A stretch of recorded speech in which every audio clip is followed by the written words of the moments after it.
अभी तक कोई लिखती कोई हमारे पास लेटर नहीं पहुंचा है।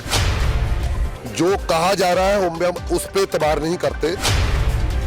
एक अपने पंजाब से और हरियाणा से और बाकी के प्रांतों से हम यहाँ ठहरे हुए हैं। आप अपने हक लेने के लिए आए हुए हैं। हम अपने हक वापस लेके ही परतेंगे। हमारा समर्थन तो पूरी दुनिया के लोग कर रहे हैं। एक बीजेपी की सरकार नहीं कर रही। सरकार ने बनाया है हमें हमारे के और हमारे बच्चों के लिए डेथ वारंट बनाए। रेलों का सारा कुछ दे दिया, हवाई अड्डे दे दिए, बहुत सरकारी प्रॉपर्टी अडानी बानी को दी जा रही है। जैसे मोदी जी चाय बेचते थे ऐसे देश बेच रहे हैं। स्टेट को सब्जेक्ट को नहीं खोना चाहिए। स्टेट का सब्जेक्ट के वहाँ के किसानों को पहले पूछना चाहिए कि ये कानून लागू किए जाए या नहीं। उधर अमित शाह ने माना है कि ये कानून वाकया ही गलत बने हैं, ये लागू नहीं होने चाहिए थे। जब इसके मंत्री मार रहे हैं, तोमर जी मार रहे हैं, पीयूष गोयल जी मार रहे हैं, सोम प्रकाश जी मार रहे हैं ये कानून गलत बने हैं, तो मोदी क्यों जिद कर रहा है? मोदी जी और अमित शाह जी ये दोनों की जोड़ी है जो सारे देश को ऐसे चक्रव्यूह में फंसा रखा है। सरकार हमको आतंकवादी कहती है, नक्सलवादी कहती है, माओवादी कहती है, वक्फवादी कहती है। केंद्र सरकार के मंत्रियों ने हमारे साथ 6 मीटिंगें की है। कम उस टाइम हम आतंकवादी नहीं थे क्या? यूपी, बिहार और दूसरा राजस्थान, महाराष्ट्र, केरला, उत्तराखंड, उत्तरांचल यहाँ के किसान भी आतंकवादी है। पंजाब का किसान ही आतंकवादी है। जब हम अनाज पैदा करते हैं, अनाज पैदा करके वहाँ 80% अनाज पैदा कर केंद्रीय पूर्ण में डालते हैं, उसी कणक गेहूं की रोटी मोदी जी खाते हैं। क्या उस टाइम हम आतंकवादी नहीं बोलते? सरकार जो मर्जी कहे, किसानों को आज तक पूछा ही नहीं गया। और राज्यसभा में इसकी बहुमत नहीं थी, वो उसमें भी धक्के से पास कर दिया जबरदस्ती। और बाद में जिसकी सरकार होती, जिसकी लाठी उसकी भैंस, राष्ट्रपति तो उसको ही था। और ये मतावा आई है, बहने आई से पंजाब से, वो वहाँ ठंड में बैठी हुई है, 80-80 साल की, 90-90 साल की। वो कहती है कि हम यहाँ बैठे हैं, जो मर्जी मोदी सरकार कर ले, हम अपने हक लेने से पीछे नहीं हटेंगे। नमस्कार, मैं हूं पूनम भार्गव। आप सभी का स्वागत है SMZ न्यूज में। तो आज हम पहुंचे हुए हैं दिल्ली सिंघू बॉर्डर, कुंडली बॉर्डर है। यहाँ पे आप जैसे देख सकते हैं कि जो आंदोलन है वो लगातार जारी है। और यहाँ पे अभी जो टाइम होने वाला है वो करीबन 6 से 7 का होने वाला है, 7 से 8 का। बट यहाँ पे आप देख सकते हैं कि जो लोग उतरे हुए इस समर्थन में, उनकी भीड़ देख सकते हैं। उनपे किसी भी तरीके की ठंड या बारिश का कोई असर नहीं है। यहाँ पे हर कोई समर्थन में है। खैर, अभी हम यहाँ के मंच पे हैं, जहाँ से इस मंच से जहाँ पर अलग अलग चेहरे हर किसान के समर्थन में आते हैं, अपने विचार रखते हैं, उन्हें मोटिवेट करते हैं और सरकार से यही अपील करते हैं कि इन बिलों को वापस ले लिया जाए, क्योंकि ये उनके भविष्य के लिए, उनकी आगे वाली जनरेशन के लिए खतरा है। तो अभी हम इसी के बारे में यहाँ के जो चेहरे से बात करेंगे, जो कि जथेबंदी का चेहरा है, जथेबंदी के लीडर कहे जाते हैं। तो आप सुनिए। सत श्री अकाल बेटा जी, सत श्री अकाल जी। तो बात सीधा हम किसान मोर्चे पे लेकर आते हैं। अभी सुप्रीम कोर्ट में एक पिटीशन दायर की गई थी इन बिल्स के खिलाफ, पर वो बिल्स के खिलाफ ना होकर आपके खिलाफ थी, ऐसा माना जा रहा है, क्योंकि वो तमिल के साइड से की गई थी। एक व्यक्ति ने की थी जिसमें उन्होंने कहा था कि रोड ब्लॉक किए जा रहे हैं, हमारे जो अधिकार है उनकी उल्लंघना की जा रही है, हमारे अधिकार हमसे खोए जा रहे हैं, वंचित किए जा रहे हैं। तो इसलिए केस फाइल किया गया था। बट अभी जो सुप्रीम कोर्ट का ऑर्डर आया है, या फिर जो उनकी आप कह सकते हैं कि कार्रवाई रही है, वो कहीं ना कहीं न्यूट्रल दिख रही है। तो आप क्या सुप्रीम कोर्ट के जो आंसर आए हैं उससे सहमत रखते हैं? देखो मैडम जी, अजय तक हमारे पास जो मानयोग सुप्रीम कोर्ट है, क्योंकि हम न्यायपालिका को मानते हैं, ऐसी बात नहीं है कि किसान मानते नहीं। अभी तक कोई लिखती कोई हमारे पास लेटर नहीं पहुंचा है। जो कहा जा रहा है हम उस पे एतबार नहीं करते। जब लिखती आएगा आपको स्टेटमेंट जरूर दिया जाएगा। जी, ये बात रही। अगर सुप्रीम कोर्ट ये फैसला लेती है कि सुप्रीम कोर्ट अगर ये फैसला लेती है कि जो अमेंडमेंट्स होने के बाद किसान इन बिल को मान ले, तो क्या आप सुप्रीम कोर्ट के साथ रहेंगे या फिर वहाँ पे भी विरोध होगा? देखो, जब स्टेटमेंट आएगी ना, फिर हमारे किसानों के संयुक्त किसान मोर्चे की एक बैठक होगी। उस बैठक में निर्णय लिया जाएगा क्या होना क्या नहीं होना। लेकिन हम एक अपने पंजाब से और हरियाणा से और बाकी के प्रांतों से हम यहाँ ठहरे हुए हैं। आप अपने हक लेने के लिए आए हुए हैं। हम अपने हक वापस लेके ही परतेंगे। सर, जो बात है कि यहाँ पर ये भी आ जाती है कि जो मोर्चा है वो डिले होता जा रहा है, पर अब ये कहीं ना कहीं जो मोर्चा है वो नेशनल इशू बनता जा रहा है, तो इसमें लोगों का किस तरीके से आपको समर्थन मिल रहा है? लोगों का बहुत ज़्यादा समर्थन मिल रहा है। व्यापारी लोग समर्थन कर रहे हैं, हाँ, दुकानदार लोग समर्थन कर रहे हैं, रिटायर फौजी समर्थन कर रहे हैं, टीचर समर्थन कर रहे हैं। हमारा समर्थन तो पूरी दुनिया के लोग कर रहे हैं। एक बीजेपी की सरकार नहीं कर रही जो केंद्र की है। बाकी तो हमारा देखो, बड़े बड़े लोगों के जो बीजेपी के लोग थे, ओहदेदार थे, उसने भी उसने इस्तीफा ही दे दिया है किसानों के हक में। पंजाब के डीआईजी, जेलों का डीआईजी, उसने भी हमारे हक में इस्तीफा दे दिया है। यहाँ से आज स्टेज के बोल के गए हैं। देखो, जे हम सही है तो हमारे पीछे लोग इस्तीफे दे रहे, बड़ी बड़ी नौकरी वाले, बड़े बड़े ओहदे वाले, उसको इस्तीफा नहीं देना चाहिए था। जे हम गलत होते तो जी, सरकार को लगता है कि आंदोलन पहले भी बहुत होते आए थे। CAA NRC में भी ऐसे आंदोलन हुए थे, पर वो आंदोलन कहीं ना कहीं एक जगह जाके रुक गए थे, थम गए थे। तो क्या उनकी अभी भी ऐसी मंशा है कि जो यहाँ पे किसान आंदोलन चल रहा है ये भी कहीं ना कहीं ऐसे ही लटकता रहेगा, उसके बाद बात खत्म हो जाएगी? ये लटकेगा नहीं। जेकर लटकेगा, लंबा होगा, तो हमारी शानदार जीत होगी। जैसे शहीद भगत सिंह के चाचा जी सरदार अजीत सिंह ने 9 महीने यहाँ आंदोलन चलाया था दिल्ली में, और शानदार जीत होके गई थी। जब ताला नहीं खुलता है तो ज्यादा चाबी होती है, आखिरी चाबी से भी ताला खुल जाता है। हमको पूरी उम्मीद है अकाल पुरख से, परमात्मा से, ये ताला जरूर खुलेगा और हम अपने हक लेके पीछे परतेंगे। मतलब अभी जो सरकार आपके सबर का इम्तिहान ले रही है, वो कहीं ना कहीं सबर एक किनारे पे आके टूट भी सकता है। सब्र का फल है मैडम जी हमेशा मीठा होता है। हम सब्र रख के बैठे हुए हैं। हमारे गुरु अर्जन देव जी तत्ती तवी में बैठे थे, ठीक है ना। उसने हमको सिद्धांत दिया था, तेरा किया मीठा लागे, हर नानक नाम पदार्थ मांगे। हम उसकी सिद्धांत के मुताबिक ही ये शांतमय आंदोलन कर रहे हैं। हमारी जीत जरूर होगी, चाहे आज हो चाहे कल हो जी। और इसी आंदोलन में जैसे कि ब्रिटिश की पॉलिसी अपनाई जाती रही है कि डिवाइड एंड रूल, मतलब बहुत सारे ऐसे, क्या आपको ऐसा लगा कि सरकार ये पॉलिसी दोबारा से अपना रही है कि आपके आंदोलन में ऐसी कुछ गतिविधियां करे जिसमें आंदोलन में यूनिटी में खतरा आए? आंदोलन को कोई खतरा नहीं है। पहले 56 दिन पंजाब में आंदोलन चला है, आज 21 दिन हो गए ना यहाँ आंदोलन चला है। मैडम जी, आपने सुना है कोई किसी को पत्थर मारा हो, जहाँ हमारे नौजवानों ने या बुजुर्गों ने कोई ऐसी जी घटना की हो? बिल्कुल नहीं घटना की। हमारा शांतमय आंदोलन चल रहा है। हम सरकार को भी कहते हैं कि जितना मर्जी जोर लगा लो, जो मर्जी कर लो, हमारा आंदोलन कभी वायलेंट नहीं होगा। जी, जैसे कि सरकार का ये कहना था कि हमने क्लेरिफिकेशन दे दी, आपके जो पॉइंट्स थे जिनको शोध करने के लिए कहा था, जैसे पराली का मुद्दा ले ले या केस वापस लेने का मुद्दा ले ले, बिजली का ले ले, हमने वो सारी चीजें आपको दे दी है, फिर भी आप इस बिल पे क्यों रुके हुए हैं? देखो मैडम जी, ये जो बिल सरकार ने बनाया है, हमें हमारे के और हमारे बच्चों के लिए डेथ वारंट बनाए हैं। ये हमारे जमीनें हैं, एक कारपोरेट घराने अडानी अंबानी को देना चाहते हैं। जैसे सरकार हमको आपको लगता है? ऐसा लग रहा है बिल्कुल, जैसे रेलों का सारा कुछ दे दिया, हवाई अड्डे दे दिए, बहुत सरकारी प्रॉपर्टी अडानी अंबानी को दी जा रही है। जैसे मोदी जी चाय बेचते थे, ऐसे देश बेच रहे हैं। सभी बुद्धिवर वर्ग भी कह रहे हैं ना भी ये घातक है कानून। सुप्रीम कोर्ट के एक्स जज, मौजूदा वकील भी कह रहे हैं। सुप्रीम कोर्ट के साबका जज, high court Punjab and Haryana के जज और वकील ये कह रहे हैं कानून किसानों के ऊपर गलत बने हैं।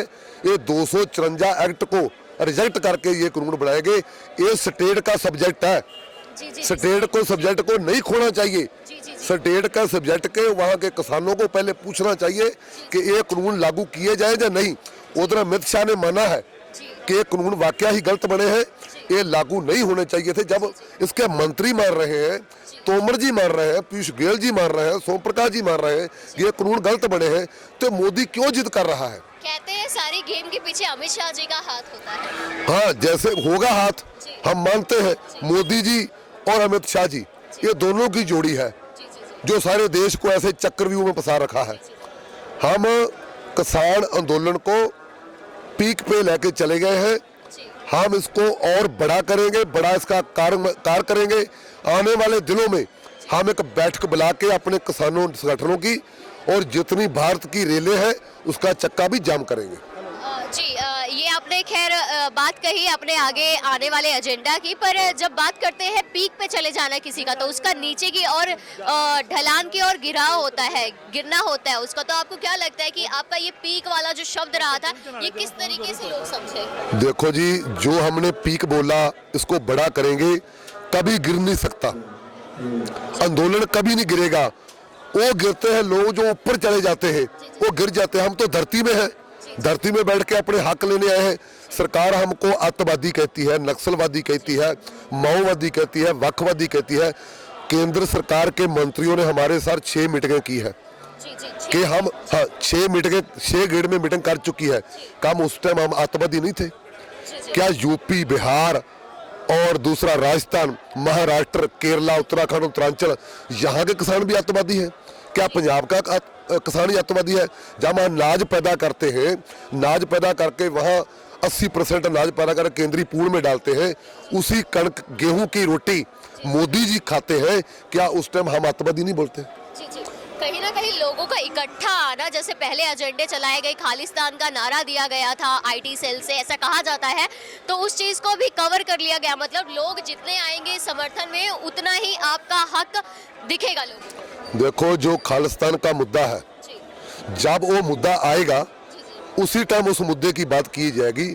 आज तो हमारा एक ही एजेंडा है, जो मोदी सरकार ने कृषि कानून 3 लाए हैं उसको रद्द करवा के हम वापस मुड़ेंगे, ऐसे हम घर को नहीं जाएंगे। जी, शुरू से एक क्वेश्चन रहेगा मेरा स्टार्टिंग से कि सरकार ने ऐसा कहा था जब ऑर्डिनेंस लाया गया था कि किसानों को बहुत ज़्यादा इमरजेंसी है, इस बिल की बहुत ज़्यादा ज़रूरत है। आपको क्या लगता है कि किसान जो सरकार है वो किसानों की सारी संभावनाएं भाप सकती है? देखो मैडम जी, सरकार जो मर्जी कहे, किसानों को आज तक पूछा ही नहीं गया। अपनी मनमर्जी से इसको पार्लियामेंट में पास किया और राज्यसभा में इसकी बहुमत नहीं थी, वो उसमें भी धक्के से पास कर दिया, जबरदस्ती।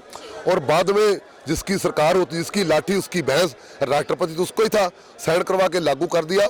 लेकिन ये कानून हम बर्दाश्त नहीं करेंगे। ये जितना चिर ये कानून रद्द नहीं होते, हम शांतमयी आंदोलन करके यहीं सड़कों पे बैठेंगे। जिस तरह सिंगू बॉर्डर है, ठीकरी बॉर्डर है, गाजीपुर है, पलवल है, और एक हमने जो जयपुर नेशनल हाईवे है उसको भी जाम किया है। जेकर हम दिल्ली को चारों तरफ से घेरेंगे ना, तो जो दिल्ली में रहने वाले लोग हैं उसको फल, सब्जियां, दूध सप्लाई यकीनी रखी जाएगी। हम यत्नशील रहेंगे उस लोगों को, क्योंकि वो लोग भी हमारी बहुत सपोर्ट कर रहे हैं। मतलब अगर आप अपने हक के लिए लड़ना जानते तो दूसरों के भी हक की रक्षा जानते। बिल्कुल, रक्षा जरूर करेंगे। हम किसी को भूखा नहीं रखना चाहते। जैसे हम खाना खा रहे हैं, हम तक कहते हैं सारा दिल्ली यहाँ आके खाना खा सकता है। 6-6 महीने का हम राशन लेके आए हैं। हमारे पुरखे पीछे से बड़े बड़े ट्रक, बड़े बड़े ट्राले वो भर के ला रहे हैं। तुम जंग जीत के आना है, हम तुम्हारे पीछे बड़े बड़े ट्रक भर के राशन के लाएंगे, पीछे नहीं मुड़ना। किसान के जो आय को दुगनी करने की बात करने के लिए बिल लाया गया था, पर अभी देख सकते हैं कि किसान की वो आय नहीं, वो उसका कर्तव्य है। बिल्कुल, हम जो कृत करते हैं, हाथों में मेहनत करते हैं, जो ठंड पड़ रही है, हमारी मातावां आई हैं, बहनें आई से पंजाब से, वो वहाँ ठंड में बैठी हुई है, 80-80 साल की, 90-90 साल की। वो कहती है कि हम यहाँ बैठे हैं, जो मर्जी मोदी सरकार कर ले, हम अपने हक लेने से पीछे नहीं हटेंगे। हाँ, क्योंकि अगर मोदी सरकार ये कहती है किसानों के हक के लिए, किसानों की अच्छाई के लिए, उनकी सहायता के लिए, तो क्या उनको ये ठंड नहीं दिखती है, ये मौसम नहीं दिखता है, ये तकलीफें नहीं दिखती है? मोदी जी एक बयान देते हैं कि ये कानून किसानों के हक के लिए बनाए गए हैं, ये कानून किसानों के फायदेमंद है। 5-6 दिन के बाद बयान देते हैं। तो मोदी जी अपने मंत्रियों से पूछे भी ये कानून सही है या गलत है। तोमर जी तो खुद मान गए, आप जी ने भी पढ़ा है भी ये कानूनों में कमियां है। ये कमियां है तो शोधन की बात करते हैं, ये शोधन की बात करते ही नहीं। हम ये कहते हैं भी हमको शोधन नहीं चाहिए, हम केवल ये कानून रद्द चाहते हैं। तो मतलब मतलब जो पार्लियामेंट में कानून लाए जाते हैं उनको ठीक से पढ़ा नहीं जाता है, उनको ठीक से समझा नहीं जाता है, ठीक से बनाया नहीं जाता है। देखो, जिसकी लाठी उसकी भैंस। जब कोई सत्ता में बैठता है वो अपने कानून बनाता है। हम तो मोदी जी को कहते हैं कि महाराजा रणजीत सिंह जो पंजाब के शेरे पंजाब थे, उसने बहुत बढ़िया 40 साल उसने राज किया है। उसका इतिहास पढ़ के देखे, उसने आपे सिर पे उठा के गरीबों के घर अनाज पताया था। और ये आज प्रजा का राजा प्रजा को दुखी कर रहा है। जिस देश की प्रजा राजा से दुखी होती है, क्या प्रजा सुखी होगी? तो नहीं होगी जी नहीं। तो क्या इस आंदोलन का आगे आने वाले चुनाव में या आगे जो हिस्ट्री रहेगी उसमें गवर्नमेंट रहेगी उन पे असर पड़ सकता है? क्योंकि जो युवा है वो भी अब बहुत ज़्यादा अवेयर हो चुके हैं, जो हमारी टेक्नोलॉजी हेल्प कर रही है, तो क्या बिना सोचे समझे हम वोट नहीं देंगे, ऐसा मैं समझ सकती हूँ? हम तो ये कहते हैं, जेकर ये आंदोलन लंबा चलेगा तो सरकारों की अपनी कुर्सी हिल गई है। कुर्सी की पड़ गई है, कुर्सी का क्या बनेगा? और जितने स्टेट हैं भारत के, वो सारे राज्यों पे सारे जो मुख्यमंत्री हैं उसको ये लगता है कि हमारी सरकार आगे के लिए नहीं आएगी। ये सही बात है, गलत बात नहीं है जी। तो खैर आगे की हमने 2-3 चेहरे ही देखे सरकार के, बीजेपी हो कांग्रेस हो। बीजेपी आगे आएगी नहीं, कांग्रेस का शायद ही ऐसा माना जा सकता कि वो आए। तो तीसरा चेहरा कौन बन सकता है? किसान बन सकते हैं। किसान तुम्हारे ये सामने उम्मीद हम पड़े हैं। कर सकते हैं कि आपकी जथेबंदियां या फिर जो किसान आंदोलन, इन्हीं में से लीडर्स हैं। पंजाब से लेकर के मैडम जी 32 जथेबंदियां हैं पंजाब की। वो 56 दिन आंदोलन चला के यहाँ तक लेके आए हैं। और पंजाब में कोई सियासी लीडर अब उभर नहीं रहा है। उसको ये बना हुआ है कि हमारी कुर्सी को खतरा है। हमारे आने वाले दिनों में किसान की सरकार बनेगी, किसी और की सरकार नहीं बनेगी। अच्छा, वो आपके समर्थन में नहीं है, अपनी कुर्सी को बचाने के लिए बिल्कुल, ये चीजें कर रहे हैं। ये कुर्सी को बचाने के लिए कर रहे हैं। जो हमारे झंडे के नीचे आन के काम करेंगे तो फिर उसका दर्द हम भी समझेंगे। अभी हमारे साथ खड़े, आने वाले दिन में हम वोट डाल भी सकते हैं, पर लेकिन आज हमारे साथ खड़े ही नहीं है तो किसको हम वोट डालेंगे? हमारे तो गांव में नौजवान बच्चे और हमारी यहाँ मातावां बहना वो ये कह रही है कि आगे आने वाले 2022 में पंजाब में सरकार ही किसानों की बनाओ। जी सर, बात करें कि बहुत सारे लोग जो इस प्रोटेस्ट को आप कह सकते हैं कि समर्थन देते हैं, पर वो यहाँ पर आ नहीं सकते हैं, तो आप उनको किस तरीके से बोलेंगे कि वो घर में रहकर इस प्रोटेस्ट को समर्थन दे सकते हैं? जो लोग इस समर्थन में नहीं पहुँच सकते, हम उसको बेनती करते हैं घर में बैठ के सतनाम वाहिगुरू का जाप करें और परमात्मा का नाम लें कि मोर्चा हमारा फतेह हो सके। जी। और एक क्वेश्चन यहाँ पे ये भी आ जाता है कि आप मीडिया के रोल को किस तरीके से देखते हैं? हम जो मीडिया हमारा रोल अदा कर रहा है, हम मीडिया का धन्यवाद करते हैं। जो गोदी मीडिया है, हम उसको कहते हैं वो भी सरकार के चुंगल से बाहर आ जाए और किसानों की आड़ के देखे। किसान आखिरकार किसान ही काम आएगा, सरकार काम नहीं आएगी। सरकार तो बदल जाएगी, आज और है कल और होगा, इतिहास बदलता रहता है, कुर्सी बदलती रहती है, लेकिन किसानों की बात पूछनी चाहिए। खाना अनाज पैदा होके किसान के घर से ही आता है, कई छतों से नहीं गिरता। अगर ये संघर्ष लंबा चलता है और सरकार फिर भी नहीं मानती है, तो क्या मैं ऐसा सोच सकती हूँ कि आज फिर एक इतिहास बनेगा? बिल्कुल, जितना हमारा संघर्ष लंबा होगा उतनी हमारी शानदार जीत होगी। सर, वाहिगुरू जी खालसा वाहिगुरू जी की फतेह। इतिहास में किसान आंदोलन लिखा जाएगा, तो उसी के साथ ही ये चीजें भी लिखी जाएंगी कि किस तरीके से ये आंदोलन लड़ा गया, कितनी शहादतें मिली, और इसके साथ ये भी एक मुद्दा रहेगा कि जो सरकारें धर्म के नाम पे आती रही थी वो सरकारों का पतन हो जाए, क्योंकि अब इस किसान आंदोलन में जो धर्म है वो धर्म कर्तव्य के नाम पे आ चुके हैं। तो खैर बाकी हम देखेंगे कि आगे का फैसला क्या रहता है सरकारों का। बाकी रिपोर्ट्स के साथ बने रहिए। अभी हम दिल्ली कवर कर रहे हैं, दिल्ली प्रोटेस्ट की आपको सारी चीजें जानकारी रहेंगी। हमारे चैनल के साथ जुड़े रहें, लाइक करें, सब्सक्राइब करें, अपने व्यूज भी शेयर करें। मैं पूनम भार्गव, कैमरामैन सुनील के साथ।